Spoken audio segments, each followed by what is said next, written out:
marilah kita bersatu. Kalau mereka orang-orang yang bukan pribumi Indonesia menganggap kita pribumi Indonesia adalah sebagai budak-budak mereka.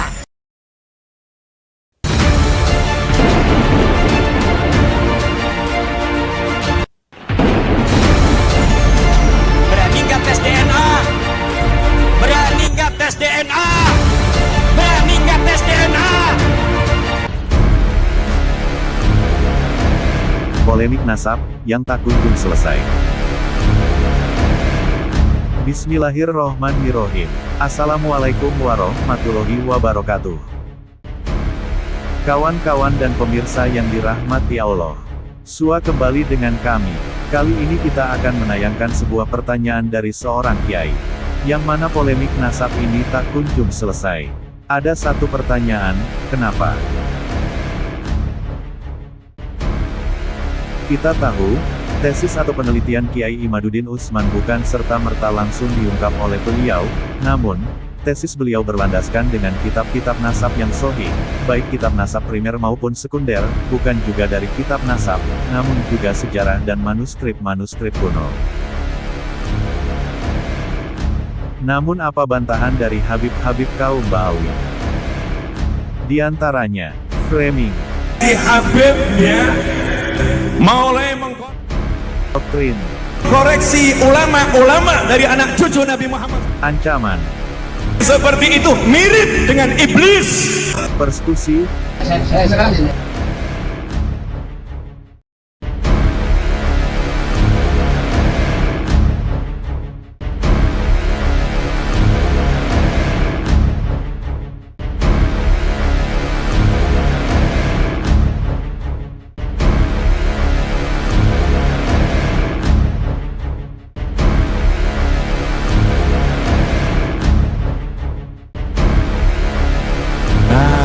Tapi kalau udah mulai gaya Habib kok seperti itu.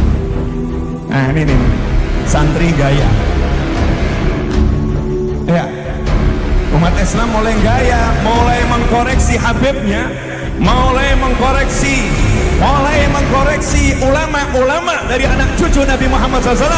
Orang yang seperti itu mirip dengan iblis. Orang yang seperti itu mirip dengan iblis. Hinaan dan cacian dengan dalih pembenci keturunan Ahlul Bait.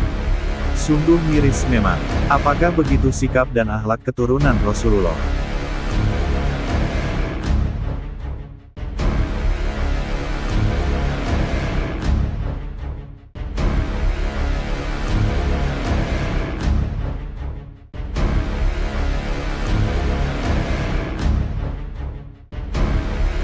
Dulu, pernah ada seorang Habib berkata, dengan adanya rambut, itu bisa diperiksa gennya, DNA-nya bisa diperiksa. Bahkan itu juga bisa menjadi bukti bahwa setiap keturunan Nabi yang hidup pada hari ini pasti ada, yaitu unsur kesamaan DNA dengan DNA Nabi.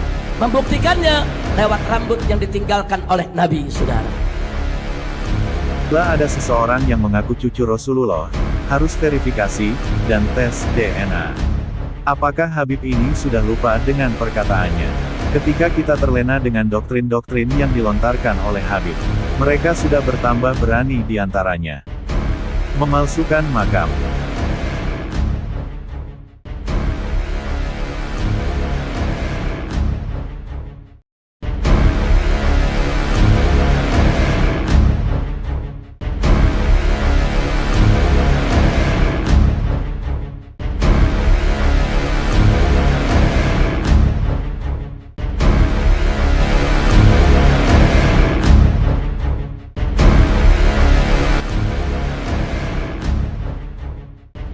Memalsukan dan mengaburkan sejarah.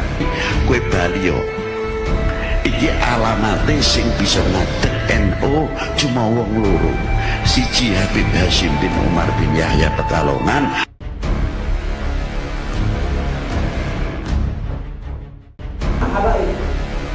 Pertama Habib Abdullah bin Ali Al-Haddad Sangeng, karena beliau dulunya kasih Mas Ari dan dulunya Joko di Bangkalan. Dua, berdirinya NU atas restu Habib Abu Bakar bin Muhsin As-Siddiq Kamil. 3. Habib Husain Al-Haddad Jombang. 4. Habib Abu Bakar bin Muhammad As-Siddiq Yusuf yang ada bilang tadi. 5. Ulama yang bejat, ulama yang buruk, ulama yang busuk. Gus Dur itu buta mata juga buta hati. Mas Said Agil Siraj, Ketua Umum PBNU, sudah dia gedek sama Wahabi.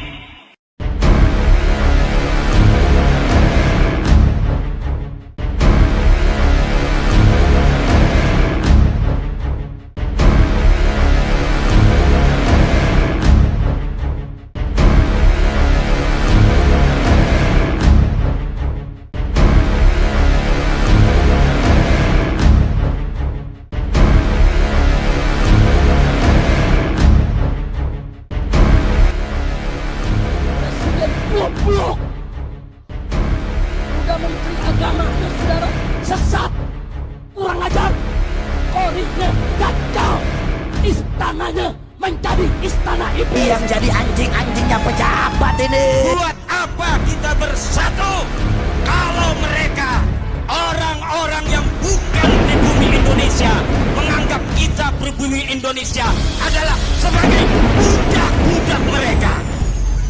Berani nggak tes DNA? Berani nggak tes DNA? Berani nggak tes DNA?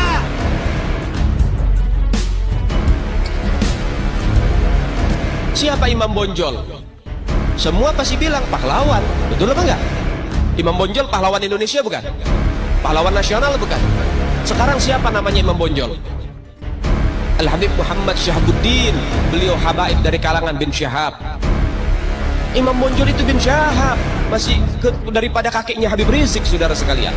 Ini akhir zaman, kita semua melihat kok bagaimana gencar-gencarnya di media sosial apa upaya untuk supaya memisahkan umat Islam dengan keluarga baginda Nabi Muhammad. Upaya keras supaya habaib dibenci ada di Indonesia. Habaib datang ke Indonesia bukan untuk meraup daripada harta, enggak.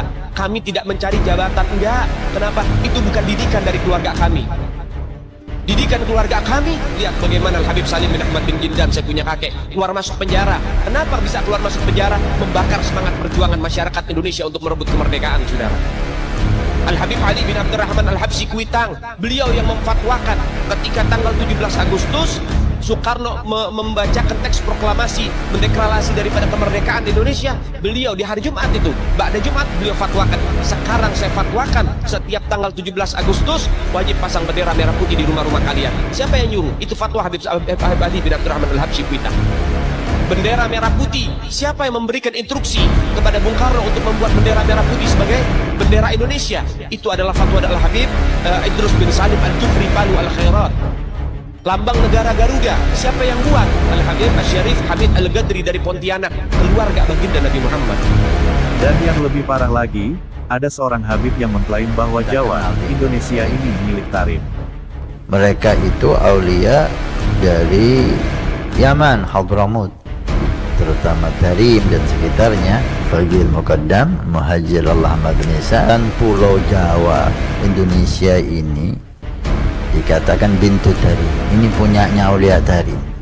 Kita pernah dengar dari para salihin bahwa Indonesia ini milik aulia Tarim.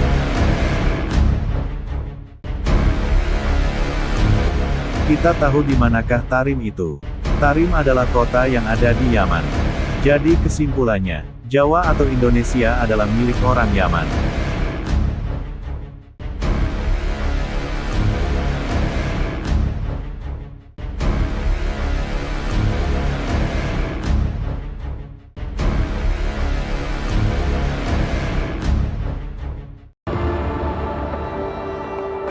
Pemirsa yang dirahmati Allah, hanya waktulah yang bisa menentukan. Kita telah dibohongi kaum Ba'alwi, yang begitu lama, hingga doktrin-doktrin itu melekat hingga sampai hari ini pada diri kita.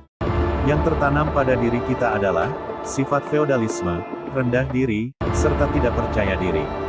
Sekarang, terserah pada diri kita, dan teman-teman semua, maukah kita terus dibohongi atau kita harus berpikir waras. Terima kasih telah menonton tayangan kami. Bila suka, tinggalkan komentar dan subscribe. Kita manusia biasa yang tak luput dari salah. Kebenaran hanya milik Allah Subhanahu wa Ta'ala. Dari channel kami mohon maaf, dan kami mengundurkan diri. Wassalamualaikum warahmatullahi wabarakatuh.